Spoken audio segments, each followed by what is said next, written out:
వెంకటేశ్వర స్వామి మా ఇంటి కులదైవం. మా ఇంట్లో నుంచి నేరుగా చూస్తే మంగాపురం సైడు గోపురం అక్కడంతా కూడా 3 నామాలు కనబడుస్తూనే ఉంటాయి. ఇంట్లో నుంచి పైన ఎక్కి చూస్తే తిరుమలలో ఉండే 3 నామాలు ఇంటి దగ్గర నుంచి చూసే అవకాశం వస్తుంది. నేను నమ్మిన దేవుడు, నమ్ముతున్న దేవుడు, నేను ప్రార్థించే దేవుడు వెంకటేశ్వర స్వామి అని చెప్పి కూడా నేను మీకు తెలియజేస్తున్నా. ప్రతిరోజు ఒక 2 నిమిషాలే నేను ఒకటే కోరుకుంటాను.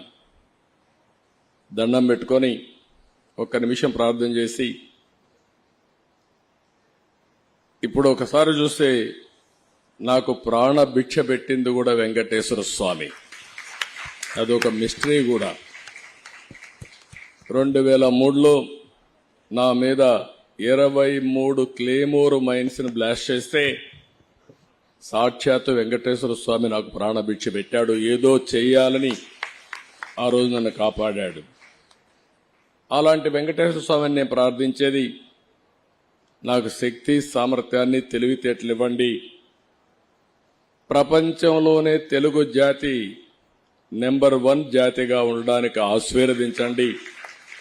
ప్రపంచంలోని ఇండియన్స్ అందరూ కూడా గ్లోబల్ సర్వీసెస్ అంటే ప్రపంచంలో ఉండే ప్రజలకు సేవలు అందించే అవకాశాన్ని కల్పించండి. ఈ దేశంలో పేదరికం లేని సమాజం, అందుకే ఇటీవల నేను మాట్లాడుతున్నా జీరో పావర్టీ. మనందరి బాధ్యత. సమాజం మనకి ఇవన్నీ ఇచ్చింది.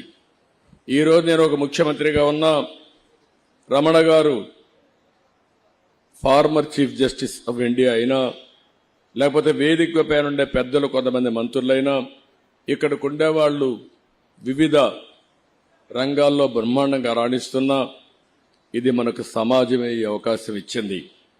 అలాంటి సమాజంలో పేదరికాన్ని, అందుకే నేను ఒక స్లోగన్ తీసుకున్నా, జీరో పావర్టీ నేషన్. కృష్ణా పుష్కరాలు పెట్టినప్పుడు దగ్గర ఒక 3 లక్షల మందికి భోజనం పెట్టే పరిస్థితికి వచ్చారు. మేము అన్నా క్యాంటీన్ పెట్టినప్పుడు ఆ అన్నా క్యాంటీన్కి వాళ్ళకే అప్పచెప్పాం. ఒక చిన్న కంప్లైంట్ లేకుండా బ్రహ్మాండంగా అన్నా క్యాంటీన్ నిర్వహించిన ఘనత కూడా అక్షయ పాత్రదని చెప్పి కూడా నేను మీకు తెలియజేస్తున్నా. 203 కేంద్రాలు పెట్టాం. ఆ 203 కేంద్రాల ద్వారా పెద్ద ఎత్తున పెడితే ఈరోజు గడచిన ప్రభుత్వం అన్నా క్యాంటీన్ల పైన కక్షగట్టి మూసేసే పరిస్థితికి వచ్చారు.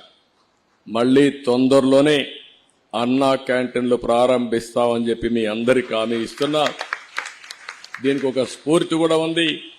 ఒక పక్క అక్షయ పాత్ర, ఒక పక్క నందమూరి తారక రామారావు గారు కూడా మొట్టమొదటిసారిగా తిరుమల తిరుపతి దేవస్థానంలో అన్నదానం ప్రారంభించారు. ఆ కార్యక్రమానికి శ్రీకారం చుట్టారు. పెనుగొండలో ఒక పక్క లక్ష్మీ నరసింహస్వామి స్టాచ్యూ 108 అడుగులు సింగిల్ స్టోన్ తో తయారు చేయడానికి ముందుకు వచ్చారు. అది నేను ఎప్పుడో అప్పచెప్పాను, కానీ గడిచిన ప్రభుత్వం దానికి కూడా అడ్డుపడే పరిస్థితికి వచ్చారు. ఏ మంచి కార్యక్రమం ఉన్నా దాన్ని అడ్డుపడడం 5 ఏళ్లలో ఈ రాష్ట్రంలో జరిగింది.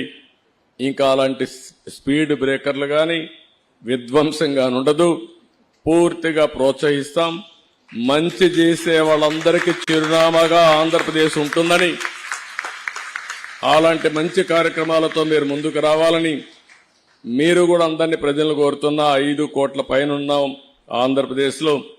తెలంగాణ ప్రపంచం అంతా కలిస్తే 10 కోట్ల మంది తెలుగు జాతి ఉంది. నా ఉద్దేశం ఒకటే, భారతీయులు బాగుండాలి, అందులో అగ్రస్థానంలో తెలుగు జాతి ఉండాలనేది నా ప్రగాఢమైన ఆకాంక్ష, అది నా కోరిక.